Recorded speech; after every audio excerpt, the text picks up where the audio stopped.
Sekali lagi saya ucapkan selamat pagi bagi Bapak, Ibu, dan Saudara sekalian yang ada di ruangan ini. Kita akan membaca beberapa info terlebih dahulu. Info Gereja Baptis Indonesia Cengkareng Indah yang ada di lembaran yang sudah dibagikan tadi di bagian penerima tamu. Jemaat dan Gembala Sidang mengucapkan terima kasih atas pelayanan firman Tuhan hari ini kepada Bapak Ferdianto yang tadi pagi sudah memberikan firman Tuhan, membagikan firman Tuhan bagi kita. Dan pada kebaktian pagi 2 ini firman Tuhan akan disampaikan oleh Bapak Pendeta Lukas Supandi yang akan menyampaikan firman Tuhan pada pagi hari ini. Terima kasih untuk pelayanannya Pak Lukas. Tuhan Yesus memberkati Bapak bersama keluarga. Kita juga terus mendoakan untuk Pendeta Stefanus Ngatimin yang hari ini melayani di GBI Cilegon, Banten. Kiranya pelayanan beliau boleh membagi berkat, boleh membagi sukacita bagi jemaat di sana. Doakan juga kegiatan Pria Baptis Cengkareng Indah yang akan melaksanakan mission trip ke Jawa Tengah. Ada tiga tempat di sana, Semarang, Salatiga, dan Kaliori Banyumas pada tanggal 7 sampai tanggal 9 Oktober 2022. Bapak, Ibu, dan Saudara juga diminta untuk mendukung kegiatan kaum muda dan remaja gereja kita dengan mampir, ya, setelah kebaktian ini bisa mampir ke warung atau ke bazar yang disiapkan oleh kaum muda dan remaja di bagian bawah, di bagian samping gereja kita. Kemudian dalam rangka HUT ke-36 gereja kita, yang salah satu kegiatannya adalah kunjungan ke panti asuhan, maka sebagai bentuk partisipasi Bapak, Ibu, dan Saudara sekalian bisa membantu memberikan sumbangan berupa 1 atau 2 liter minyak goreng, juga bisa dalam bentuk uang yang Bapak Ibu bisa serahkan ke panitia sosial. Dalam hal ini Ibu Esther Murwaningsih pada hari-hari biasa ataupun minggu setelah kebaktian. Kemudian jangan lupa untuk terus berpartisipasi dalam kegiatan doa sepanjang minggu ini.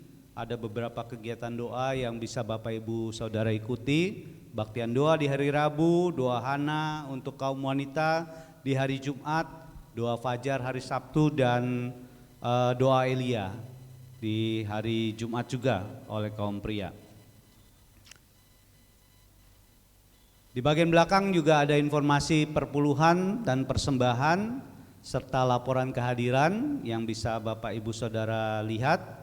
Kemudian ada jadwal pelayanan, dan yang terakhir yang perlu kita perhatikan adalah rangkaian kegiatan HUT ke-36 Gereja Baptis Indonesia Cengkareng Indah. Jadi HUT ke-36 ini akan berupa rangkaian acara yang akan mulai berlangsung dari Sabtu tanggal 15 Oktober yang dimulai dengan kegiatan Sabtu Ceria jam 3 sore sampai jam 5. Jadi ingat jamnya ya, jamnya memang agak tidak biasa. Kalau biasanya kita sore mungkin jam 6 atau jam 7, tapi ini dimulai dari jam 3 sampai jam 5. Kemudian hari Minggu ada kunjungan kasih, kunjungan ke panti asuhan, dan yang terakhir puncaknya yaitu hari Jumat tanggal 21 Oktober. Itu ada ibadah dan perayaan syukur hari ulang tahun Gereja Baptis Indonesia Cengkareng Indah jam 7 malam. Baik, mari kita persiapkan hati kita untuk memasuki ibadah pada pagi hari ini. Kita mau masuk hadirat Tuhan, persiapkan hati kita dengan sungguh-sungguh agar kiranya hati kita boleh menjadi ladang yang subur, yang boleh ditaburkan benih firman Tuhan, dan dalam kehidupan kita boleh berbuah lebat.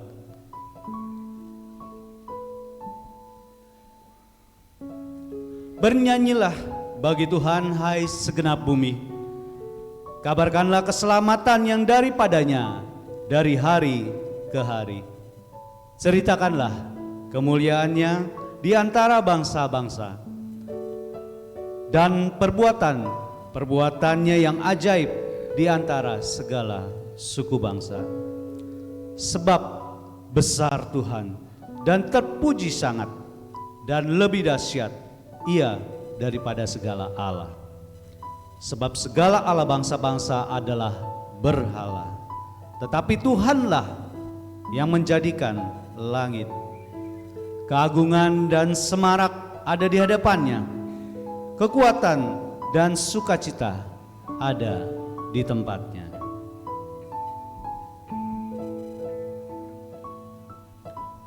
Kerinduanku datang padamu. Kita akan naikkan pujian ini, dan saya undang Bapak Ibu Saudara untuk bangkit berdiri.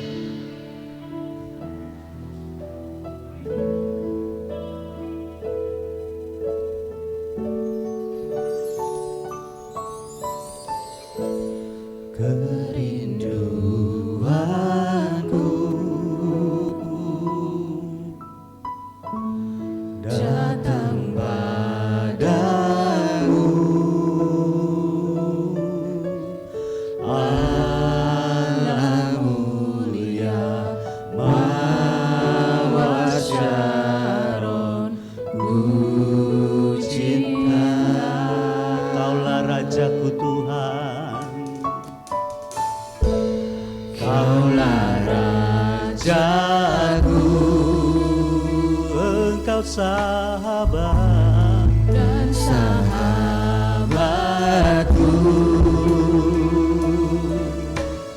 terindah, termanis Engkau bagiku. Katakan dengan segenap hati kita, ku sembah Kau, ku sembah Kau dalam roh dan kebenaran.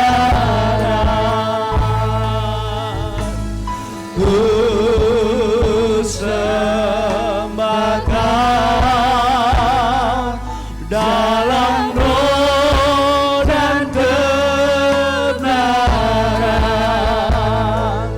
Tak seorang pun jua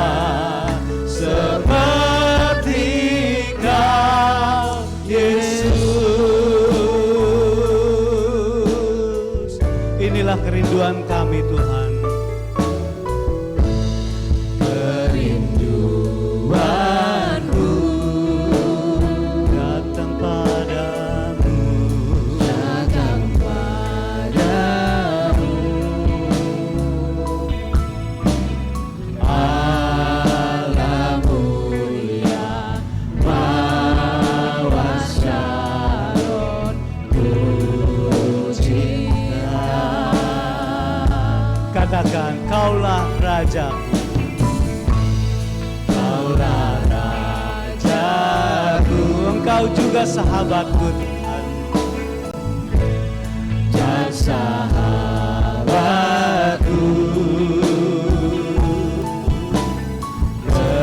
terindah, termanis Engkau bagiku. dengan segenap suara kita katakan, ku sembah Kau, ku sembah Kau dalam roh dan kebenaran. Ku sembah Kau Tuhan, sembah Kau dalam roh dan kebenaran. Tak seorang pun jua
Pengakuan kami ya Tuhan, tak seorang pun juga seperti Engkau Tuhan. Kami akui Tuhan, Engkau Raja kami, Engkau sahabat kami, Engkau yang termulia, Engkau yang teragung dalam hidup ini. Tuhan, kerinduan kami saat ini datang kepadamu. Kerinduan kami saat ini menyembah-Mu ya Tuhan. Kau tahu hati kami satu persatu. Kau tahu pikiran kami satu persatu.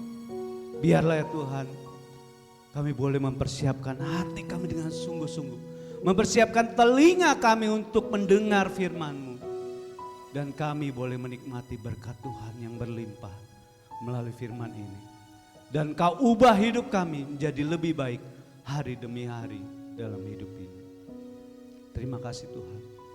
Terima kasih. Ini sembah dan doa kami yang kami panjatkan hanya di dalam nama Tuhan Yesus Kristus, Tuhan Allah kami yang hidup. Kami berdoa. Amin. Silakan duduk kembali. Walaupun hujan di luar, tapi saya percaya semangat kita tetap menyala-nyala untuk memuji dan memuliakan nama Tuhan. Ingat, di balik hujan selalu ada pelangi. Oleh karena itu, boleh lihat pemain musik semua mengenakan pakaian pelangi. Magiku Hibiniu, U-nya tidak ada, hanya ungunya yang gitu ada.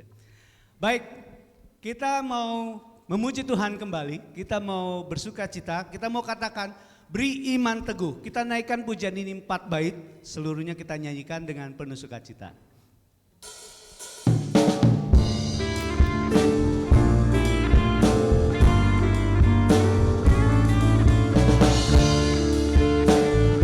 Beri iman teguh yang takkan runtuh, iman teguh yang takkan lesu meski musuh menghantam. Ya iman yang takkan runtuh dalam dunia yang gelap. Ada gentar, tak ada keluh pada waktu tertekan. Ya iman yang tetap teguh terus bersandarkan. Bait ketiga, yang teguh dan bertambah terang meski topan menderu. Dalam bahaya dan goncang, dalam kepungan. Bait keempat, ya Tuhan beri iman yang teguh dalam dunia ini. Pastilah sukacitaku bagai nikmat surgawi.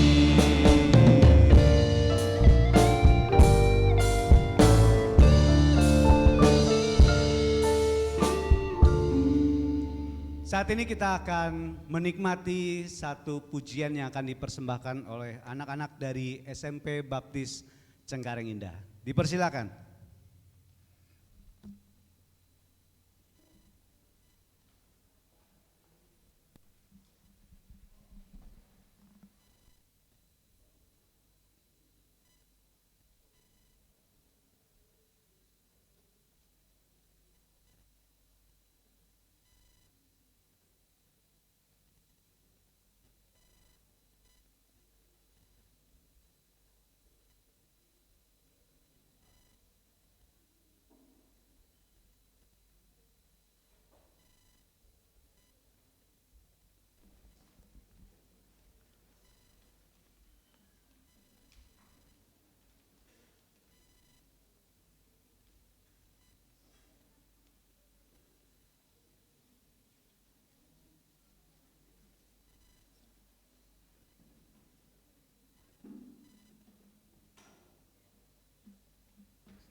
Kita berikan tepuk tangan untuk persembahan pujian dari SMP Baptis Cengkareng Indah.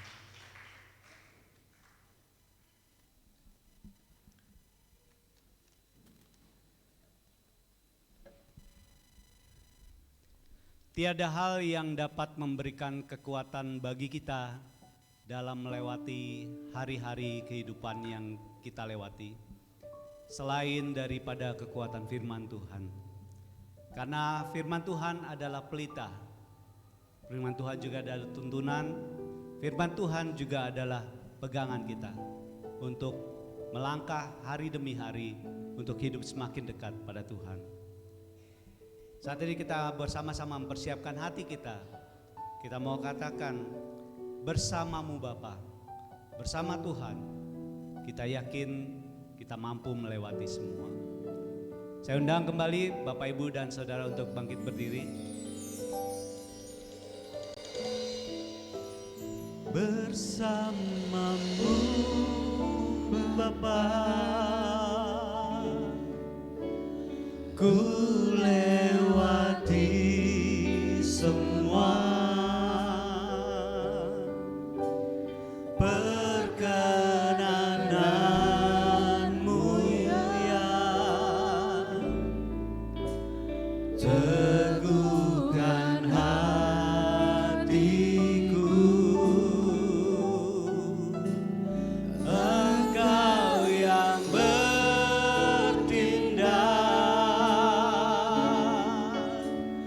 memberi pertolongan,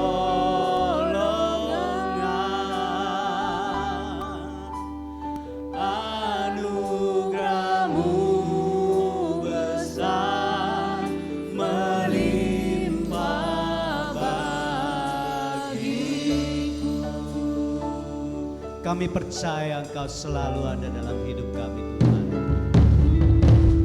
Engkau ada bersamaku di setiap musim hidupku. Tak pernah Kau biarkan ku sendiri, kekuatan di hidupku, kekuatan di jiwaku hanyalah bersamamu. Tak pernah ku ragukan kasih-Mu.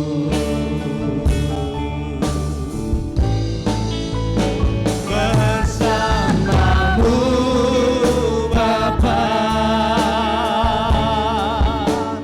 ku lewati semua perkenanan-Mu ya, seguhkan hatiku, Engkau yang bertindak, memberi pertolongan,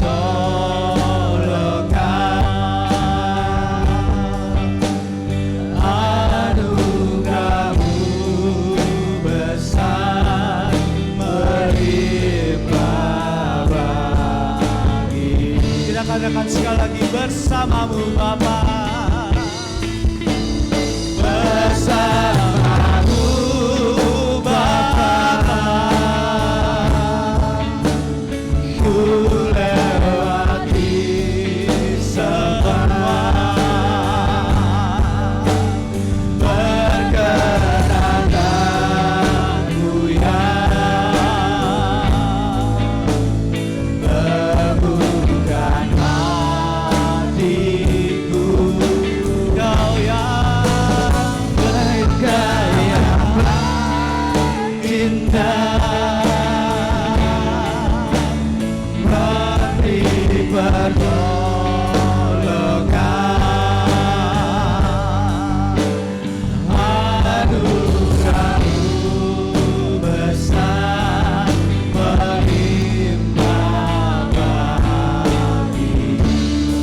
bersamamu Bapa, bersamamu Bapa, ku lewati semua, perkenananmu yang teguhkan hatiku. Engkau yang bertindak, memberi pertolongan, anugerahmu resah melimpah bagi. Pada Bapak Pendeta Lukas kami persilakan.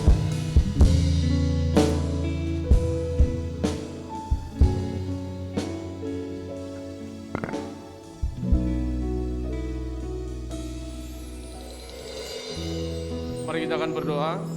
Bapa di surga, kami bersyukur atas hari ini, semua kesempatan yang Tuhan berikan kepada kami. Kami bertemu, kami berkumpul di tempat ini, di tengah-tengah kesibukan kami dalam kehidupan kami sehari-hari. Tapi Tuhan memberikan kesempatan untuk kami bertemu, kami bersekutu, kami menyembah Engkau Tuhan. Sebentar kami akan mendengarkan firman-Mu Bapa. Buka hati pikiran kami, mata telinga kami untuk kami mendengarkan firman-Mu. Dan pakai hamba-Mu yang tidak ada apa-apanya ini untuk berbicara kepada kami semua. Terima kasih, dalam nama Tuhan kami Yesus Kristus kami menyerahkan diri. Amin. Silakan duduk kembali Bapak Ibu Saudara.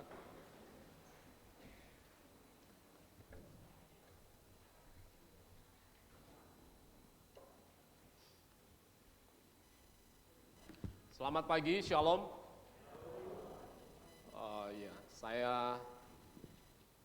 Biasanya saya lupa perkenalan ya. Sebelum saya lupa, saya perkenalan dulu. Nama saya Lukas Supandi, ada di layar. Mungkin bisa saya datang dengan keluarga saya, ada istri, ada 2 anak saya. Saya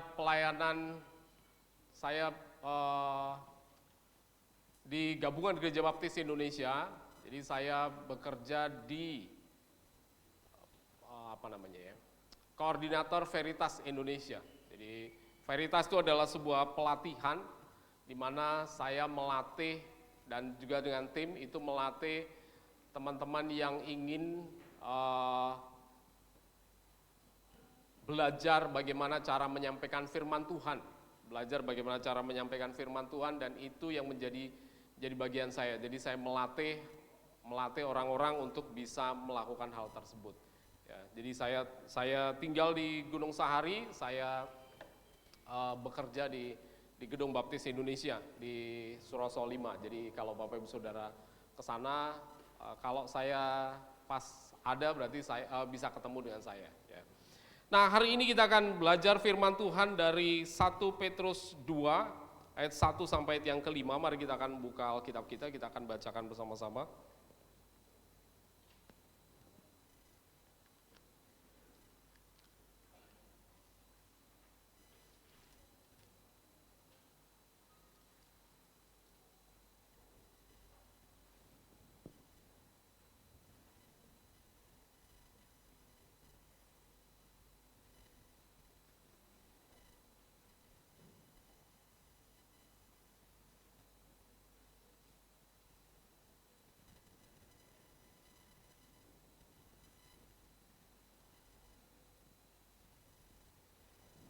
1 Petrus 2 ayat 1 sampai ayat yang ke-5 saya akan bacakan bagi kita semua.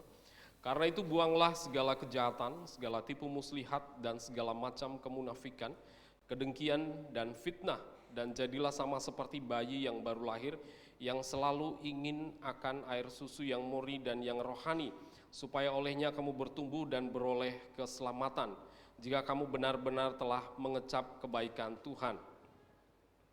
Dan datanglah kepadanya batu yang hidup itu, yang memang dibuang oleh manusia, tetapi yang dipilih dan dihormat di hadirat Allah. Dan biarlah kamu juga dipergunakan sebagai batu hidup untuk pembangunan suatu rumah rohani, bagi suatu imamat kudus, untuk mempersembahkan persembahan rohani yang persembahan rohani yang karena Yesus Kristus berkenan kepada Allah. Nah, Bapak Ibu Saudara, ini anak saya, istri, saya sebenarnya dari Jogja, tapi kalau saya ditanya dari mana Pak, saya dari Lampung gitu. Saya selalu berkata begitu karena memang KTP saya, KTP kami satu keluarga itu masih Lampung. Jadi kalau ditanya dari mana, dari Lampung. Kalau Lampung bisa bahasa Jawa ya, biasanya orang Lampung banyak yang berbahasa Jawa juga ya. Nah, anak saya yang besar, ini Raka, ini sudah kuliah semester 7 di Gunadarma, di Depok, Gunadarma Depok, Fakultas Teknik Industri. Kemudian anak saya yang kecil itu baru saja semester ini masuk kuliah di Universitas Pembangunan Jaya di Bintaro, ambil arsitek. Nah, kadang-kadang ketika ketemu dengan teman saya yang lama gitu, terus kemudian ketemu anak saya gitu akan bilang, oh udah besar ya, nggak kerasa ya, dulu ketemunya masih kecil gitu. Ya, karena ya biasanya begitu ya, kalau lihat sih nggak kerasa, tahu-tahu udah gede gitu, nggak kerasa gitu. Kebetulan anak saya ini terpaut 3 tahun, usianya terpaut 3 tahun. Jadi waktu yang satu daftar ke SMP, yang satu daftar ke SMA gitu ya. Waktu yang satu daftar ke SMA, satu daftar ke kuliah. Jadi lumayan ya, lumayan. Jadi mesti ambil nafasnya mesti agak panjang gitu. Nah, kadang-kadang kalau saya kembali melihat kepada foto-foto itu kok kayaknya cepet banget ya gitu. Cepet banget. Sekarang udah gede gitu. Kalau di Amerika mereka mungkin sudah akan tinggal sendiri karena mereka 18 tahun ke atas tuh sudah silahkan pergi dari rumah. Boleh pergi dari rumah gitu, kos sendiri boleh, tinggal sendiri boleh, meskipun orang tuanya ada di dekat situ. Tapi kebetulan di Indonesia, dan saya bersyukur kita di Indonesia, mereka masih tinggal dengan kami, dan itu sebuah keuntungan budaya di Asia ya. Anak-anak meskipun udah besar masih bisa tinggal dengan orang tuanya. Dan ketika orang bertanya tentang pertumbuhan, saya senang dengan pertumbuhan, meskipun kadang-kadang kok udah gede ya, kadang-kadang pengen kembali ke masa lalu gitu, ke anak-anak gitu ya. Ya pasti anak-anak nggak mau dibegitukan terus ya. Ya kalau ditanya gitu, kok kembali kecil lagi? Kalau kecil lagi kapan pacarannya gitu kan? Seringkali begitu. Nah, saudara, pertumbuhan itu memang bukan hanya secara fisik. Ketika kita bilang pertumbuhan, itu juga bicara mengenai pertumbuhan rohani. Di gereja setiap orang akan mengalami pertumbuhan dari anak-anak sampai menjadi dewasa secara jasmani dan juga secara rohani. Ketika ada orang yang baru pertama kali percaya, mungkin ada orang tua rohani, ada bapak rohani, ada kakak rohani yang membimbing orang ini dan kemudian bisa memperhatikan kehidupannya, perkembangannya dan seterusnya sampai dengan dia masuk ke dalam pelayanan. Dia bisa mengerti, melihat bagaimana pertumbuhan rohani dari orang tersebut. Dan itu sangat menyenangkan, itu sangat menggembirakan melihat bagaimana pertumbuhan seseorang di dalam kehidupan gereja. Nah, Bapak Ibu Saudara, kalau kita perhatikan di sini surat Petrus ini ada 2 surat Petrus ya, 1 Petrus dan 2 Petrus. Ini sebenarnya semuanya ditulis oleh Rasul Petrus, tetapi pada surat yang pertama ini dengan bantuan Silas atau seringkali kita menyebutnya Silvanus ya. Kenapa Silas membantu? Karena memang Silas punya bahasa Yunani yang lebih baik dari Petrus. Sedangkan kalau di dalam surat 2 Petrus itu bahasanya lebih vulgar, lebih kasar, lebih to the point. Ya, tembak langsung gitu kalau orang Batak bilang ya. Jadi bahasanya ngomong langsung gitu, mau begini nggak muter-muter dulu, nggak kayak orang Jawa itu muter dulu gitu. Kalau Petrus itu sebenarnya maunya langsung gitu. Nah, di dalam surat Petrus yang pertama dengan surat Petrus yang kedua itu akan ada perbedaan. Nah, di bagian ini Bapak Ibu Saudara, Petrus mengingatkan surat ini ditujukan kepada jemaat yang berada di perantauan. Siapa yang merantau sekarang? Berarti ini surat Petrus termasuk kepada orang-orang yang merantau, para perantau. Para perantau yang bagaimana? Yang mengalami penderitaan. Pada waktu itu orang Kristen itu tidak mudah, menjadi orang Kristen itu tidak gampang di sana. Ketika orang tahu bahwa itu Kristen, itu akan kalau dia bekerja, dia sebagai karyawan tuh langsung akan dipecat, langsung akan dikeluarkan dari dari pekerjaannya. Kalau dia bos, misalnya dia jualan bakso, itu orang akan berkata, itu punyanya orang Kristen, jangan beli di situ. Dan orang-orang tidak akan beli di sana. Mungkin kalau sekarang ya bintang 1 gitu ya, kayak seperti itu mungkin ya kira-kira. Jadi akhirnya itu akan menjadi ambruk. Banyak orang Kristen yang pada waktu itu mengalami penderitaan, bukan hanya penderitaan secara psikis tapi juga secara jasmani. Belum lagi mereka memang betul-betul dianiaya secara fisik. Bahkan ada yang dibunuh. Nah, Rasul Petrus memang secara tradisi itu dipercaya bahwa dia mati pada zaman Kaisar Nero. Jadi Petrus disalib secara terbalik, kepalanya bukan di atas tapi kepalanya di bawah, karena dia bilang saya ingin seperti Yesus tapi matinya terbalik. Nah, Petrus ingin supaya kita ada pertumbuhan. Bagaimana pertumbuhan itu? Mari kita perhatikan. Mari kita perhatikan bagian yang pertama. Bagian yang pertama adalah perubahan pola sikap. Ayat 1 sampai ayat 3 mengatakan demikian. Karena itu buanglah segala kejahatan, segala tipu muslihat, dan segala macam kemunafikan, kedengkian, dan fitnah.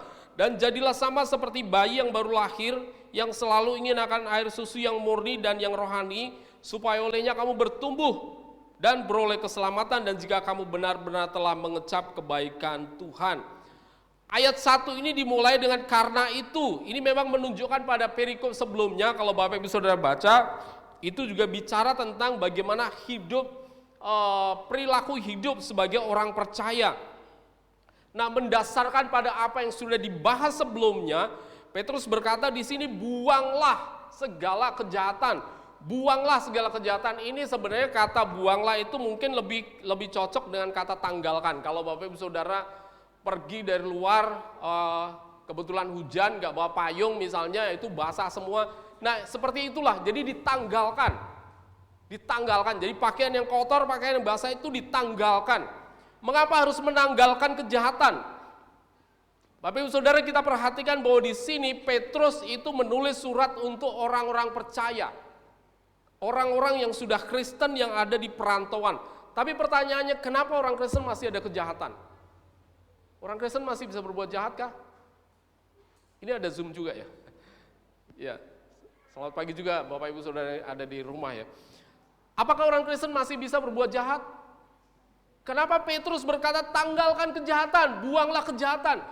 Ada beberapa kejahatan di sini yang ditulis oleh Petrus. Ada tipu muslihat, ada kemunafikan, ada kedengkian, ada fitnah.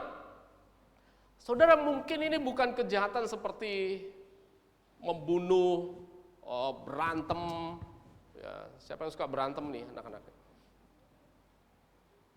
Nyontek, bukan hanya kejahatan seperti itu, tapi kita perhatikan di sini. Ya mungkin ada orang yang bilang, Pak ini kan sekedar contoh aja ya, sekedar contoh kejahatan. Bisa dibilang ini sebagai contoh kejahatan, tapi kalau kita perhatikan jenis kejahatan yang ditulis oleh Petrus ini justru ada di dalam kehidupan gereja. Nah, coba kita perhatikan kejahatan yang ada di sini. Segala kejahatan itu adalah bentuk pelanggaran dan berbagai macam kompromi yang lain. Bentuk pelanggaran. Pelanggarannya apa? Nyontek boleh nggak? Boleh nggak nyontek? Pernah nyontek nggak? Pernah juga. Jadi boleh nggak? Tapi lulus nggak? Kompromi nggak namanya itu? Segala kejahatan. Ada tipu muslihat. Petrus berbicara mengenai tipu muslihat, ini adalah segala jenis cara untuk mendapatkan keuntungan atau mungkin kedudukan. Saya mau kedudukan yang tinggi, saya mau jadi ketua, saya mau jadi punya kedudukan, saya mau jadi macam-macam. Bagaimana caranya? Oh, gimana caranya supaya dia namanya jelek, saya yang namanya bagus, saya akan semakin tinggi. Tipu muslihat. Bukan hanya di luar, di gereja juga banyak, di organisasi gereja juga banyak. Ada kemunafikan. Munafik itu apa ya? Munafik.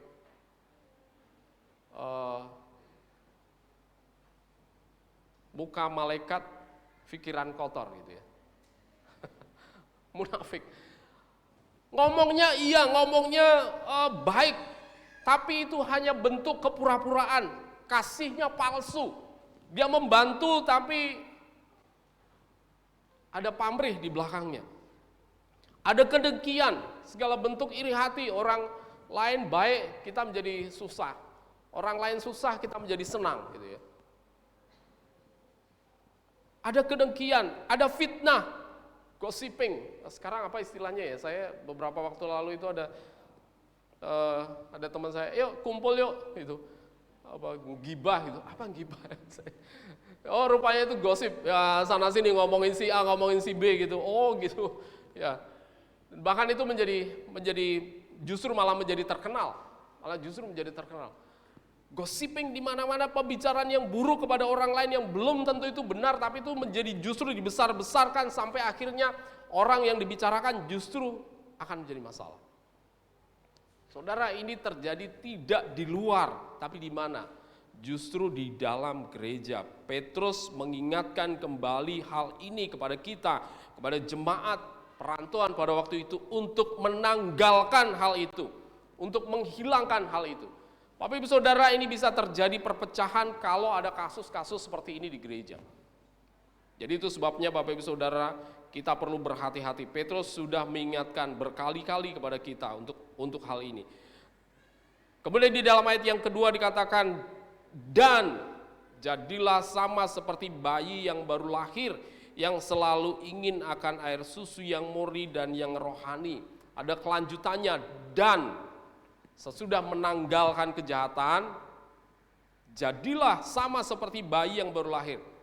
Mungkin ada orang yang bertanya, kok mesti jadi bayi lagi Pak? Bukankah udah dewasa? Katanya pertumbuhan rohani itu mestinya jadi dewasa gitu ya.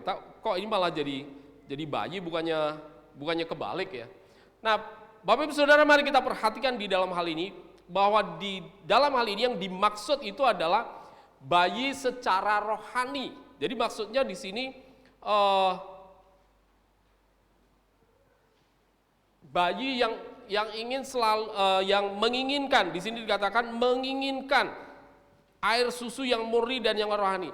Bukan bayi rohani yang baru lahir dan kemudian itu tidak bisa memecahkan masalah, bukan itu. Tapi maksudnya di sini adalah menggambarkan sebuah keinginan. Keinginan seorang bayi di mana dia ingin minum air susu yang murni dan yang rohani. Jadi di sini adalah ada hasrat, ada keinginan bayi itu untuk melepaskan kehausannya supaya dia tidak haus lagi, supaya dia tidak dahaga lagi. Nah, air susu yang murni dan yang rohani ini merujuk kepada firman Tuhan. Nah, jadi dikatakan di sini supaya kita menjadi bayi yang baru lahir yang ingin akan air susu yang murni dan yang rohani. Yang ingin, yang selalu menginginkan firman Tuhan, belajar firman Tuhan. Firman Tuhan yang mana? Firman Tuhan yang benar, yang diajarkan secara benar. Saudara, ada berbagai macam ajaran di dunia ini yang berkembang. Bukan hanya sekarang, tapi juga sejak zaman Petrus pada waktu itu sudah banyak sekali ajaran yang diselewengkan. Sehingga di sini Petrus mengatakan yang murni, air susu yang murni dan yang rohani. Jadi itu artinya adalah bahwa itu diajarkan dengan benar. Sekarang banyak pendeta juga yang menjual firman Tuhan. Menjual firman Tuhan maksudnya. Ya, dia berkhotbah tujuannya bukan mengajar, tapi supaya hanya bisa dapat uang saja. Ada banyak pendeta yang sekarang mengajarkan filosofi. Filosofinya menurut ini, menurut filsuf ini, menurut filsuf itu dan sebagainya. Ada banyak pendeta yang mengajarkan motivasi. Semangat, semangat, semangat. Apakah tidak boleh semangat? Boleh. Tapi bukan itu intinya. Intinya adalah bagaimana mengajarkan firman Tuhan. Bukan hanya mengajarkan motivasi, bagaimana memotivasi seorang, tetapi seharusnya ajarannya adalah bagaimana dia mengenal firman Tuhan. Sehingga dengan demikian Bapak Ibu Saudara, kita harus tahu bahwa ini firman Tuhan ini benar atau tidak. ajaran firman Tuhan ini digali langsung atau hanya berdasarkan pada asumsi sendiri, hanya pada pengertian sendiri. Oh, punya seperti ini, kemudian dicari firman Tuhannya, oh ini cocok ini, pakai ini aja. Jadi bukan pendapat yang dicocokkan dengan firman Tuhan, tetapi seharusnya adalah firman Tuhan yang mempengaruhi pendapat saya. Ini yang disebut sebagai firman Tuhan, air susu yang murni dan yang rohani. Maksudnya adalah firman yang langsung didapat dari Alkitab. Nah, untuk apa memiliki hasrat tersebut? Kenapa harus memiliki hasrat? Di sini dikatakan untuk supaya olehnya kamu bertumbuh dan beroleh keselamatan. Pada saat belajar orang pasti bertumbuh secara pengetahuan. Orang punya nilai, anak-anak punya nilai, itu pengetahuannya pasti bertambah. Caranya mengujinya ada tesnya. Tapi apakah cukup hanya pengetahuan saja? Pertumbuhan bukan hanya dari sisi pengetahuan, pertumbuhan juga dari sisi karakter, dari sisi rohani kita. Tesnya bagaimana? Nah, ini agak sulit. Kalau tes pengetahuan, ya saya serahkan pada Bapak Ibu guru yang ada di sini ya. Pengetahuannya bisa nggak? Tapi kalau karakter, bagaimana menilainya? Sekarang di sekolah juga ada penilaian karakter, tapi saya katakan itu tidak valid. Ya di sekolah kelihatan baik, bagaimana di luar, bagaimana di rumah. Atau kebalikannya, di rumah baik, di luar begitu liarnya. Bagaimana penilaiannya? Kita nggak tahu. Nah, Bapak Ibu Saudara, ini memang yang bisa menilai hanyalah dirinya sendiri. Yang bisa menilai dirinya sendiri. Bagaimana seseorang itu berkembang secara karakter, berkembang secara kerohaniannya.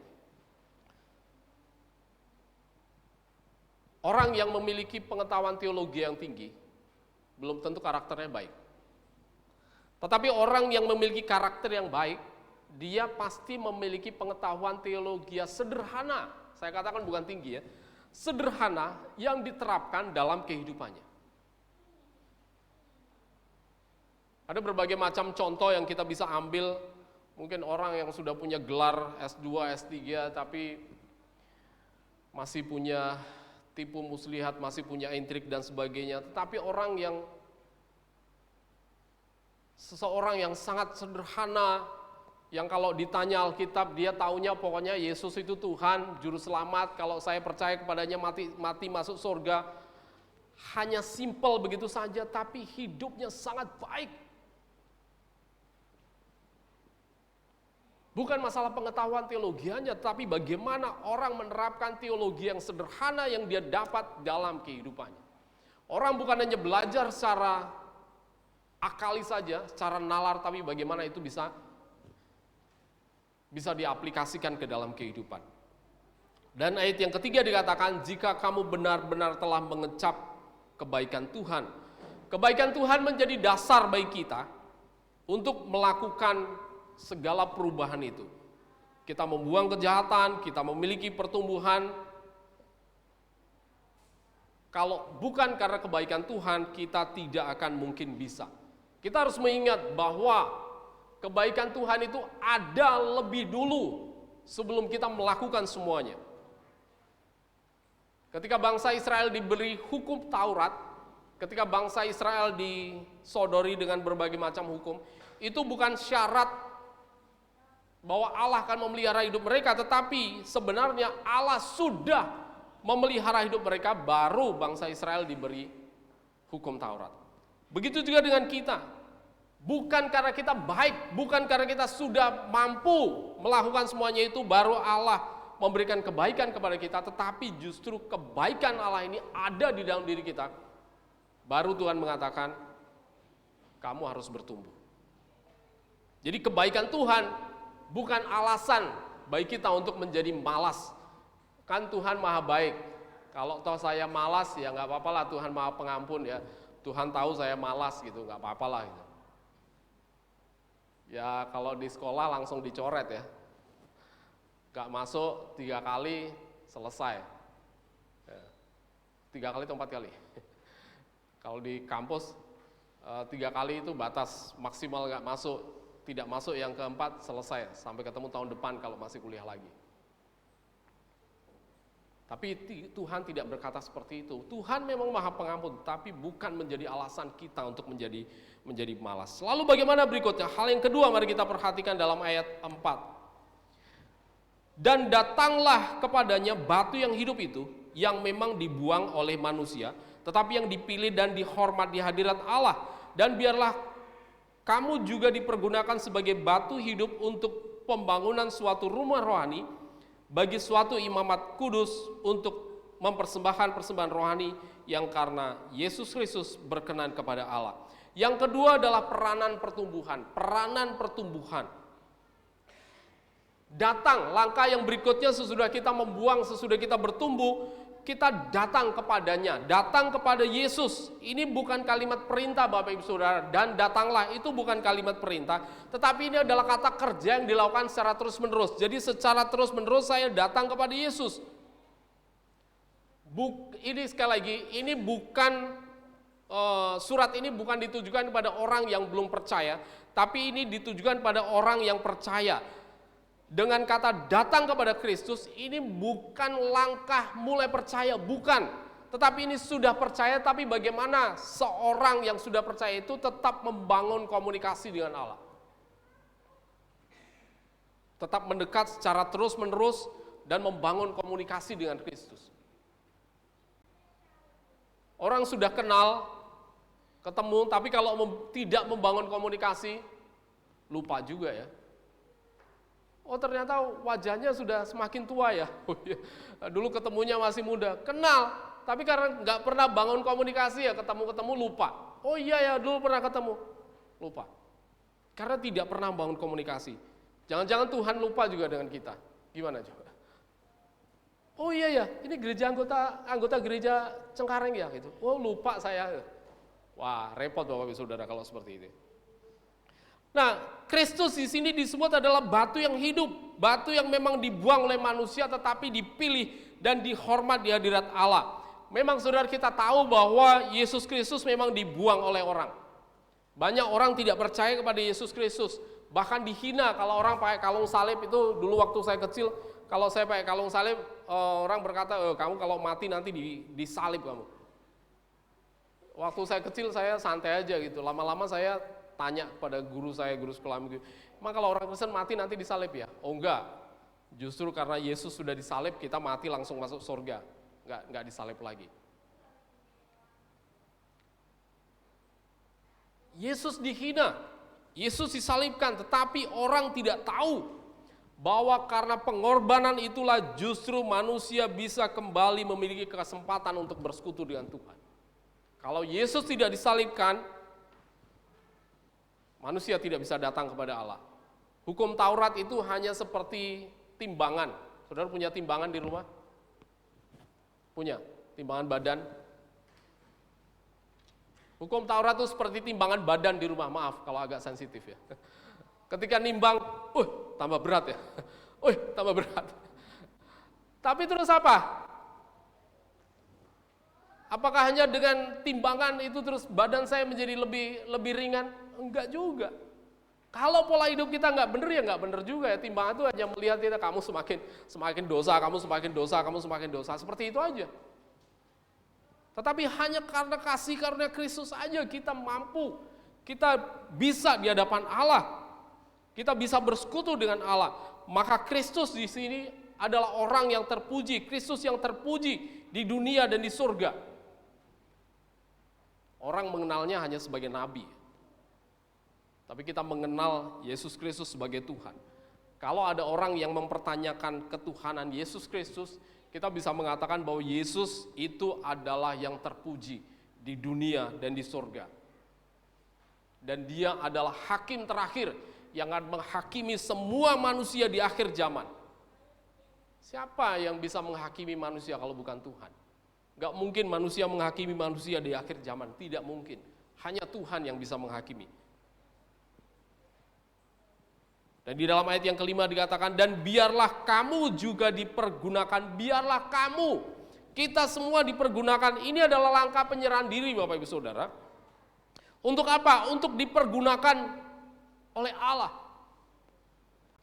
Allah tidak mengajukan persyaratan kalau mau jadi karyawannya Tuhan itu harus punya IP sekian, tes IQ dulu sekian, enggak perlu.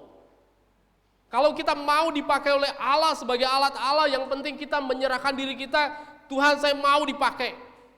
Ranking tidak perlu. Tetapi yang penting adalah kita bersedia dipakai di hadapan Allah. Untuk apa? Dikatakan di sini sebagai batu hidup untuk pembangunan suatu rumah rohani. Perhatikan kata batu hidup. Di ayat sebelumnya, batu hidup itu di ayat yang keempat, batu hidup itu menunjuk kepada Kristus. Kalau kita perhatikan ya.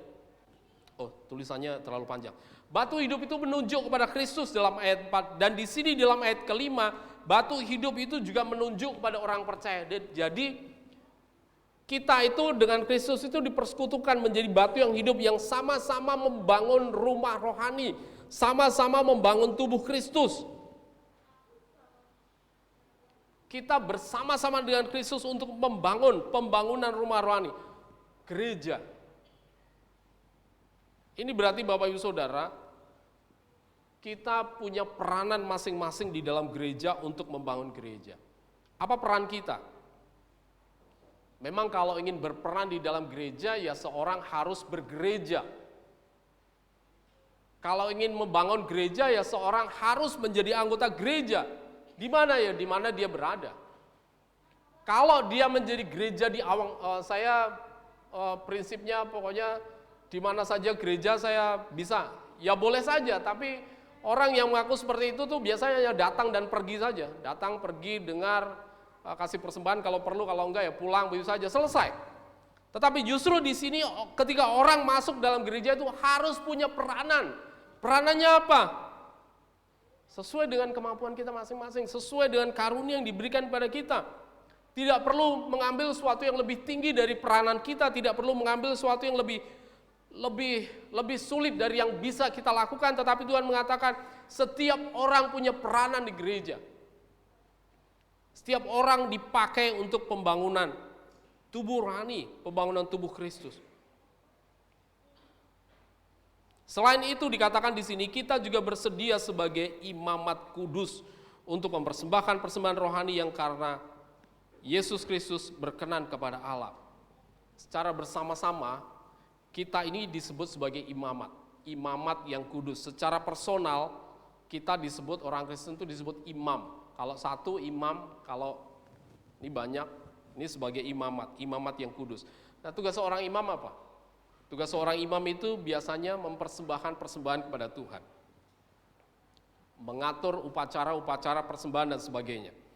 Nah, di dalam hal ini ketika kita dipakai oleh Tuhan untuk mempersembahkan persembahan yang kudus kepada Allah, persembahannya apa? Kalau Bapak Ibu Saudara pernah baca di kitab Roma 12, itu menunjukkan bahwa persembahan itu bukan uang. Persembahan itu adalah hidup kita, tubuh kita. Tubuh kita yang kita persembahkan di hadapan Allah.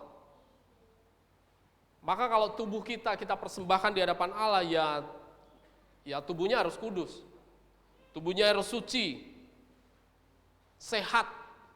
Kalau orang nggak sehat itu nggak bisa melayani. Betul ya? Harus tetap menjaga kesehatan. Bagaimana bisa melayani kalau tubuhnya nggak sehat? Ya sakit juga bisa melayani, ya bisa juga, sakit juga bisa melayani. Tapi tetap kita harus tetap ada usaha untuk kita menjaga kesehatan tubuh kita. Supaya apa? Supaya kita bisa melayani Tuhan. Karena tubuh kita menjadi persembahan kepada Allah. Nah, Bapak Ibu Saudara, kita perlu mengingat bahwa persembahan yang kita berikan kepada Allah itu harus berkenan kepada Allah. Bagaimana caranya? Padahal saya berdosa. Semuanya itu hanya bisa melalui Yesus Kristus. Ini semuanya kembali kepada Yesus Kristus. Bukan kepada besarnya, bukan kepada banyaknya, tetapi kepada apa yang kita persembahkan itu semuanya adalah karena Yesus Kristus. Yang sudah kita terima itu hanya karena Yesus Kristus. Orang berkata, kenapa memberikan persembahan? Oh, supaya saya dapat berkat. Tetapi saya katakan itu salah. Karena memberikan persembahan itu berarti adalah kita mengucap syukur di hadapan Allah. dan kita memberikan persembahan kepada Allah.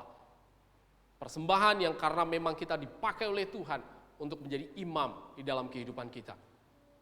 Mari kita akan berdoa. Silakan Bapak Ibu Saudara bisa merenungkan firman Tuhan ini. Apa yang harus Bapak Ibu Saudara lakukan? Mari kita perhatikan supaya kita bisa menerapkan firman ini dalam kehidupan kita. Kita bisa memiliki perubahan, kita bisa memiliki peran di dalam gereja. Dan itulah sebagaimana Tuhan kehendaki dalam diri kita, untuk kita senantiasa bertumbuh di hadapan Allah. Mari kita akan nyanyikan lagu Berdekat Padamu sambil kita berdoa secara pribadi di hadapan Allah. Apabila nanti ada di antara Bapak Ibu Saudara yang akan mengambil keputusan, saya akan berdoa bagi Bapak Ibu Saudara.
Bapa, inilah kami, inilah diri kami Tuhan.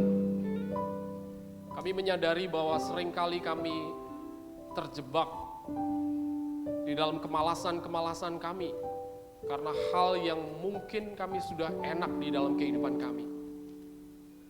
Sehingga kami seringkali sulit untuk bertumbuh karena kemalasan-kemalasan itu. Tapi Tuhan, saat ini kami belajar bagaimana kami harus bertumbuh, kami harus memacu diri kami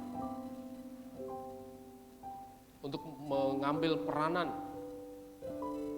baik di dalam gereja maupun dalam kehidupan kami sehari-hari. Terima kasih firman-Mu Tuhan. Terima kasih Engkau sudah menolong kami. Engkau sudah terus mengingatkan kepada kami sehingga kehidupan kami akan menjadi semakin berkenan di hadirat-Mu. Terima kasih Bapa di surga, kami menyerahkan diri kami. Kami menyerahkan hidup kami ya dalam nama Tuhan kami Yesus Kristus. Amin.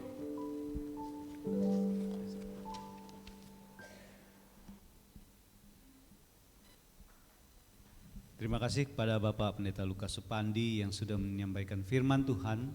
Biarlah firman Tuhan ini benar-benar menjadi benih yang terus bertumbuh dalam hidup kita dan kita boleh semakin diperlengkapi menjadi serupa dengan Tuhan. Hidup kita adalah persembahan yang harum dan yang terbaik bagi Tuhan. Namun pekerjaan Tuhan pun memerlukan uang, memerlukan dana. Oleh karena itu kita akan terus mendukung pekerjaan Tuhan melalui gereja kita, melalui persembahan dan persepuluhan yang akan kita berikan pada saat ini. Firman Tuhan mempersiapkan kita pada saat kita memberikan persembahan dan persepuluhan kita.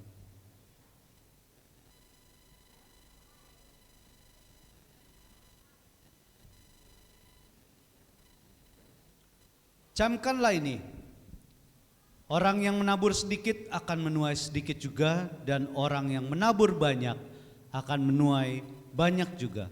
Hendaklah masing-masing memberikan menurut kerelaan hatinya, jangan dengan sedih hati atau karena paksaan.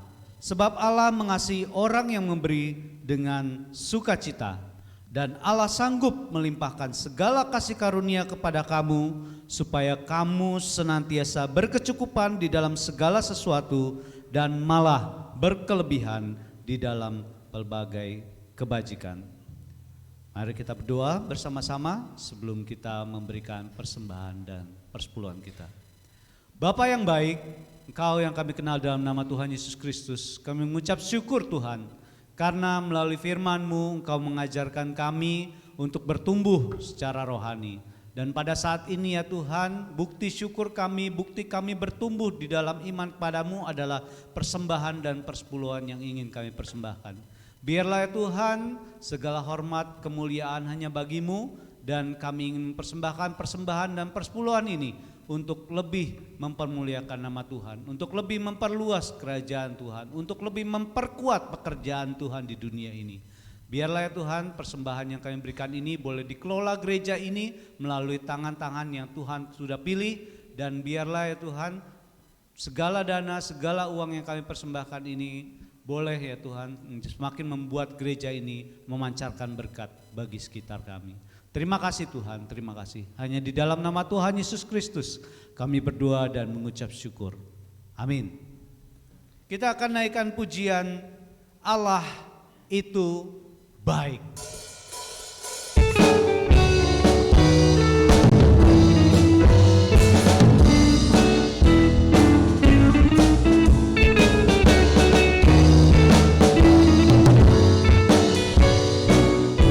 Katakan bersama-sama, Allah itu baik. Allah itu baik, sungguh baik bagiku. Kasih setianya yang menyediakan yang ku perlukan, menyandarkan kebaikan,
Yesusku luar biasa.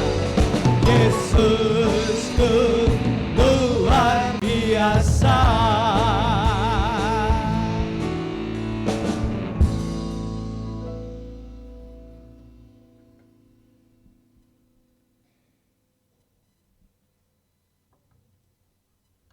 Kita patut berbahagia juga bersama sahabat-sahabat kita dan pasangan suami istri yang dalam minggu ini berulang tahun. Ya, cukup banyak dan ternyata minggu ini yang berulang tahun. Ada Bapak Filipus Hendrik Oktopuji tanggal 2 Oktober. Kemudian Bapak Renaldo Marpaung tanggal 3 Oktober. Dan Bapak Pompi Hadi Suryo tanggal 4 Oktober. Serta yang terakhir ada Ibu Tri Susanti tanggal 8 Oktober. Sedangkan pasangan suami istri yang berulang tahun pernikahan minggu ini ada Bapak dan Ibu Pompi Hadi Suryo tanggal 3 Oktober yang ke-24. Kemudian Bapak dan Ibu Zoni Susilarso tanggal 5 Oktober yang ke-21. Dan terakhir Bapak dan Ibu Stefanus Antonio tanggal 7 Oktober ulang tahun pernikahan yang kelima. Dipersilakan pada Bapak Ibu dan Saudara yang berulang tahun setelah dan juga pasangan suami istri yang berulang tahun pernikahan minggu ini untuk bisa maju ke depan. Ada Pak Pompi, ada Bapak Ibu Stefanus Antonio ada di belakang. Pak Stefanus Antonio mungkin bisa maju ke depan. Oh, sudah, ya.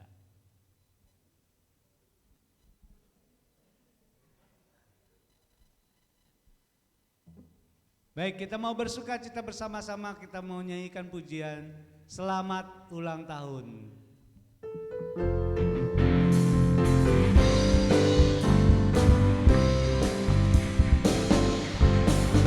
Selamat ulang tahun, kami ucapkan padamu. Selamat hari jadi, Tuhan Yesus memberkati. Kami selalu berdoa agar kau tetap setia pada Yesus Kristus, Tuhan dan Raja kita. Kami mengucap syukur, Tuhan telah pimpin langkahmu untukku teman. Selamat ulang tahun, panjang umurnya, panjang umurnya, panjang umurnya, panjang umurnya. Tuhan berkati, Tuhan berkati, Tuhan sekali lagi panjang umurnya, panjang umurnya, panjang umurnya, panjang umurnya. Tuhan berkati, Tuhan berkati, Tuhan berkati. Selamat ulang tahun sekali lagi dan dipersilakan duduk. Baik, kita akan mengakhiri ibadah kita pada pagi hari ini. Saya minta kembali Bapak Pendeta Lukas Pandi untuk memimpin kita dalam doa penutup dan kita akan naikkan pujian setelah itu doa nikmat.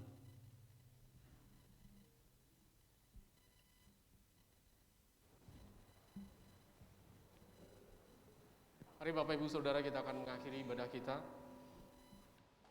Bapa kami di surga, kami bersyukur atas hari ini. Semua yang Tuhan berikan kepada kami sebagai kesempatan untuk kami bisa beribadah di tempat ini. Tuhan, kami bersyukur hari ini, kesempatan ini, di tempat ini, di waktu yang Tuhan berikan untuk kami boleh bersekutu bersama-sama. Terima kasih setiap anak-anak-Mu yang boleh mengambil bagian dalam ibadah ini. Terima kasih setiap kami yang boleh hadir, baik yang berada di ruangan ini maupun yang berada di tempat kami masing-masing. Terima kasih untuk firman-Mu yang boleh terus menegur kami dan terus mendewasakan kami dalam kehidupan kami.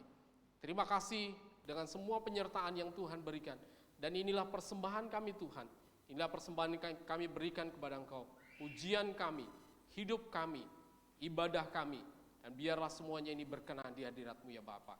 Kami juga bersyukur atas teman-teman kami, saudara-saudara kami yang berulang tahun, baik yang berulang tahun secara pribadi maupun ulang tahun pernikahan. Tuhan juga memberkati anak-anak-Mu ini, sehingga kehidupan mereka semakin berlimpah di hadirat-Mu Tuhan, dan menjadi berkat bagi orang lain. Bapa di surga, kami mengakhiri ibadah kami, dan kami akan kembali ke tempat kami masing-masing, ke dalam kehidupan kami, pekerjaan kami masing-masing. Tuhan terus memberkati kami. Bapak Ibu Saudara, pulanglah.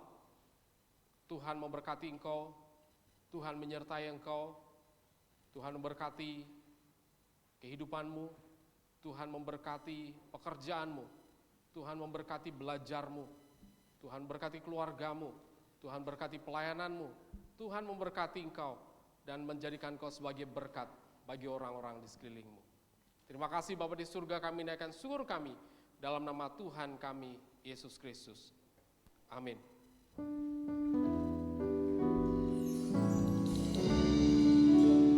Nama Tuhan Yesus Kristus, kasih Bapa di surga, dan karunia Roh Kudus kiranya tetap serta.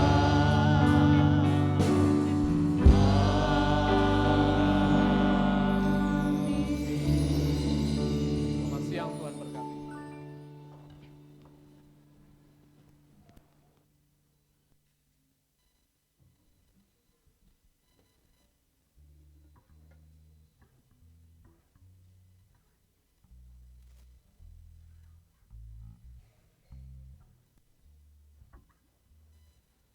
Selamat siang, Tuhan Yesus memberkati kita sekalian.